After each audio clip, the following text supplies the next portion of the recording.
চিরদিনই তুমি যে আমারে নায়িকা বদলের পর দর্শকদের ক্ষোভ ফিকে হয়ে যাচ্ছে আর্য অপর্ণার রসায়ন।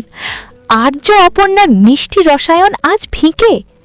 জি বাংলার জনপ্রিয় ধারাবাহিক চিরদিনই তুমি যে আমারে নায়িকা বদলের পর থেকেই দর্শকদের মধ্যে ক্ষোভ তুঙ্গে। দিতিপ্রিয়া রায়ের বিদায়ে নতুন অপর্ণা হিসেবে শিরিন পাল আসতেই শুরু হয়েছে তীব্র বিতর্ক। শুরুতে জিতু কমল ও দিতিপ্রিয়ার অনস্ক্রিন কেমিস্ট্রি ছিল এই গল্পের প্রাণ। তাদের আবেগ, টানাপোড়েন আর প্রেমের রসায়নে দর্শকরা আষ্টেপৃষ্টে জড়িয়ে পড়েছিলেন। কিন্তু এখন অনেকেই বলছেন নতুন জুটির রসায়ন ফিকে আর আর্য অপর্ণার পুরনো আবেগ আর নেই। দর্শকদের প্রতিক্রিয়া স্পষ্ট, অপর্ণাকে হঠাৎ বদলে ফেলা উচিত হয়নি। শিরিনের অভিনয়ে সম্ভাবনা আছে, কিন্তু আরও প্রস্তুতি নিয়ে আসা উচিত ছিল। জিতুর দৃঢ় অভিনয়ই এখন পুরো এপিসোড ধরে রাখছে। অন্যদিকে একদল দর্শক নতুন মুখকে সুযোগ দিতে বলছেন।